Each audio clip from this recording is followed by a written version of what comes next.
from hauntedflower.com and hauntedflowerreviews.com, and I gotta say, the more active my life gets with roller derby, the harder it is for me to sit down and review movies.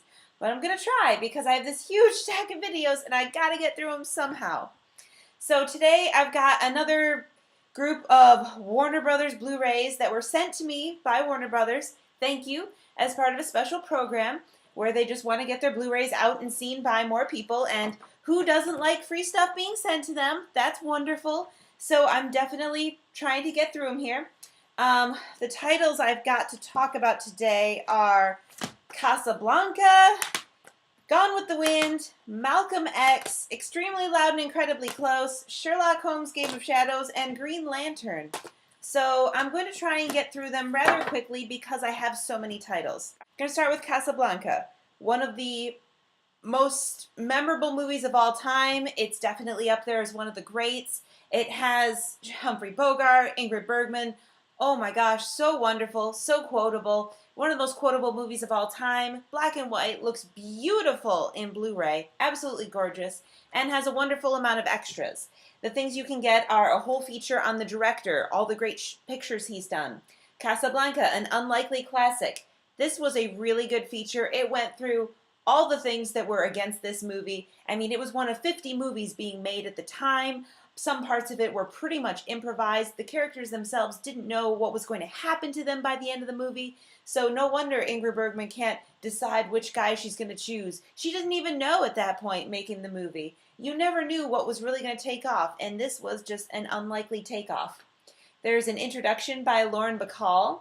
There are two separate commentaries, one by Roger Ebert and one by film historian Rudy Belmer, who can tell you all the things that made this movie awesome and historical. There is Warner Night at the Movies, great performances, Bacall on Bogart, where Bacall kind of hosts a whole special about Humphrey Bogart, goes through all like the notable movies he's made, how his career went from being kind of a good clean boy to being a gangster with a heart of gold, etc. You Must Remember This, a tribute to Casablanca, another Casablanca featurette. As Time Goes By, The Children Remember, another featurette. And then deleted scenes, outtakes, cartoons, audio scoring stage sessions, and a pop radio broadcast and trailers. Plenty of good stuff, and it's on Blu-ray. So we've got Gone with the Wind, another classic movie. So much in this movie, quotable, so many ridiculous things, so many costumes, the locations, it's just mind-boggling. So the story of this crazy chick and her problem with being in love with Ashley but ending up marrying someone else, and how he doesn't really give a damn about her by the end because she's a bitch.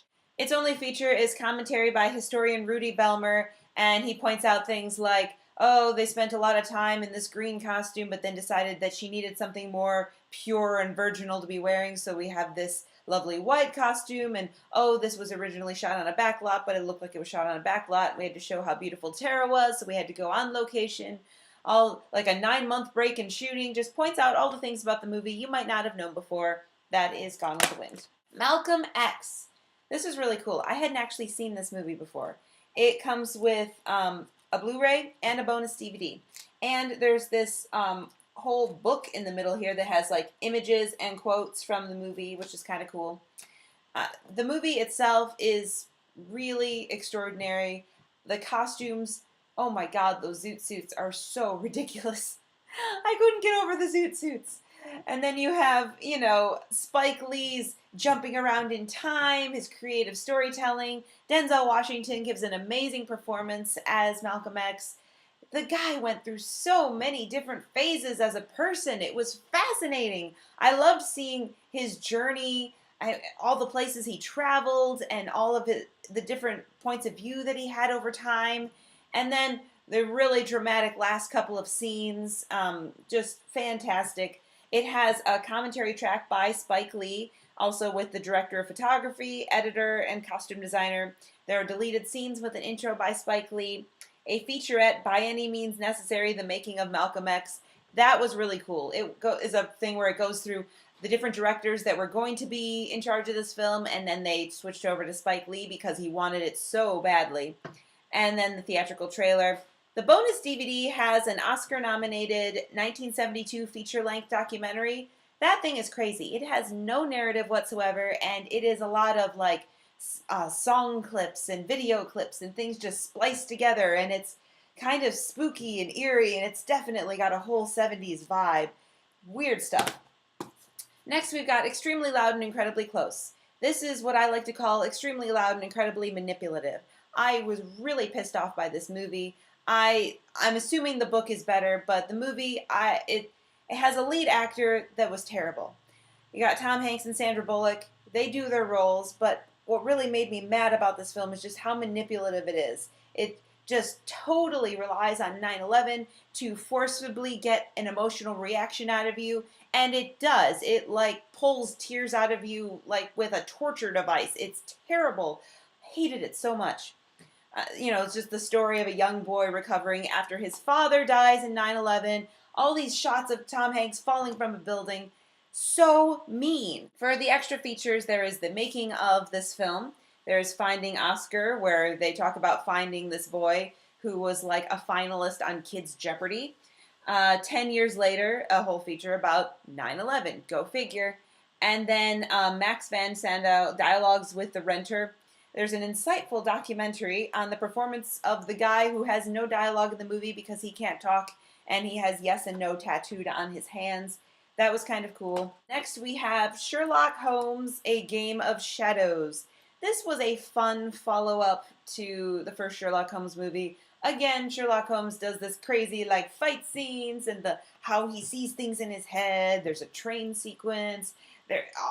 He's running around with the girl from Girl with the Dragon Tattoo, and of course, Robert Downey Jr. and Jude Law are playing Sherlock Holmes and Watson. Their relationship is at odds because Watson's gotten married, and in this story, Holmes has a fascinating adversary with Professor Moriarty, who is that guy from Mad Men, Lane. How cool is that? For your features, you get a maximum movie mode, which is the best way to watch a movie's features, because if it gets boring, you watch the movie. If it's fascinating, you watch the features. You get to learn all sorts of things.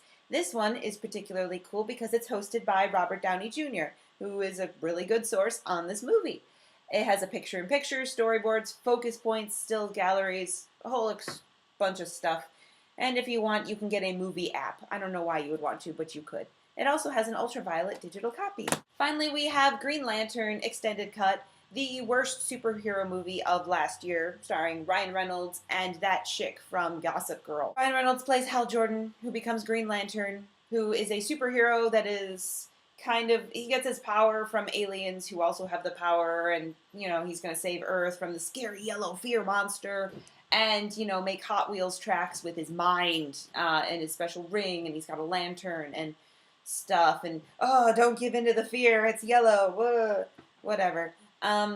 This one also has a maximum movie mode, which, again, good way to do it. Feature-length expedition, picture-in-picture commentary, 8 featurettes, character bios, galleries, storyboards, and more. The universe according to Green Lantern, Justice League #1 digital comic, deleted scenes, and much, much more.